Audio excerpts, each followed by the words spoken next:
Karen strutted around the neighborhood like she owned every brick, bush, and blade of grass.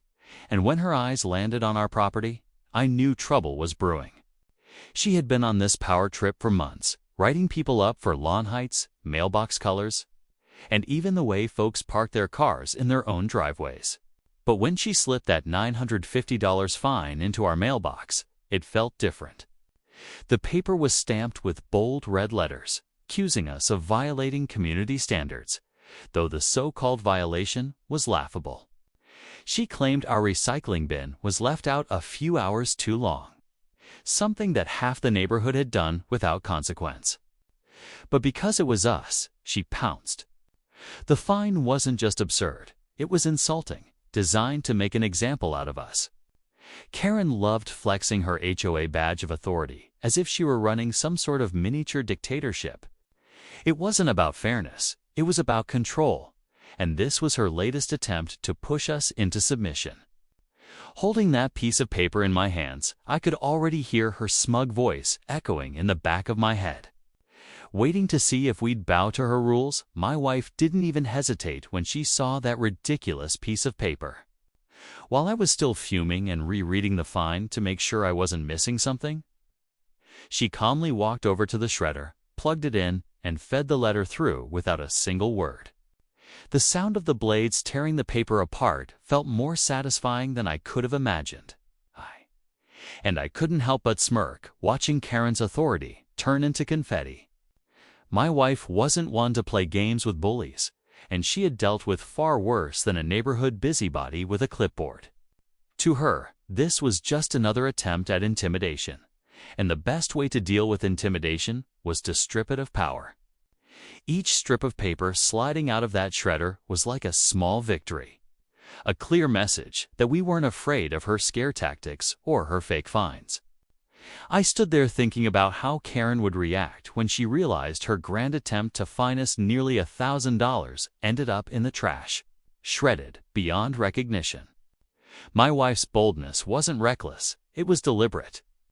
A statement that we weren't going to be pushed around. Karen must have been watching like a hawk, because not even 10 minutes after my wife shredded that fine, we saw her marching across the street with her phone glued to her ear.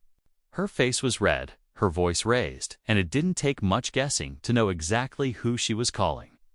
She wasn't satisfied with handing out the fine. She wanted to escalate it into something bigger, something that would embarrass us in front of the whole neighborhood. As she paced back and forth on the sidewalk, gesturing wildly with her free hand, I could hear snippets of her conversation. She was telling the dispatcher that we had destroyed official HOA property and that we were refusing to comply with lawful orders. The way she worded it, you'd think we had just set fire to City Hall instead of shredding a piece of paper. She threw around words like non-compliance and hostile residents, painting a picture of us as criminals in need of immediate intervention. I stood by the window, half amused and half annoyed, while my wife shook her head, unfazed as ever. Karen was so determined to turn this into a spectacle that she couldn't even see how ridiculous she sounded. It didn't take long before flashing lights appeared at the end of the street, and Karen's smug grin stretched wider as two officers stepped out of their cruiser. She practically ran to meet them, pointing toward our house like she had just caught a dangerous fugitive. The officers approached with a seriousness that didn't match the situation, clipboards in hand, asking if we were the homeowners in question. Karen stood nearby with her arms folded, nodding along dramatically as if she were presenting key evidence in a trial. They explained that a call had been made about the destruction of official documents and a refusal to comply with community enforcement, treating it as though they were handling some municipal violation. My wife kept her composure, watching them carefully, while I could feel my frustration building at how far this had already gone. The officers requested to hear our side of the story, but their tone suggested they were already leaning toward Karen's exaggerated version of events. It was clear they thought this was more than just a petty neighborhood dispute, and for a moment, I realized Karen had managed to convince them that shredding a bogus fine was a criminal offense. My Wife stepped forward with calm authority. Her eyes locked on the officers as if she had been in this situation countless times before. She didn't raise her voice, didn't stumble over her words. She simply asked them to clarify exactly what law we were accused of breaking. The officers hesitated, glancing at each other, realizing the question wasn't as simple as Karen had made it sound. That's when she reached into her purse and pulled out her identification, flipping it open with a steady hand. The badge gleamed under the streetlight. I saw both officers straighten up instantly as their expressions shifted from confident to cautious. They hadn't just walked into a dispute with ordinary homeowners, they were now standing in front of someone from internal affairs. Karen, still smirking nearby, hadn't yet realized what was happening. My wife calmly laid out how the HOA had no legal standing to issue criminal accusations over a shredded piece of paper and reminded them that misuse of police resources for personal vendettas could have consequences. The shift in the atmosphere was immediate.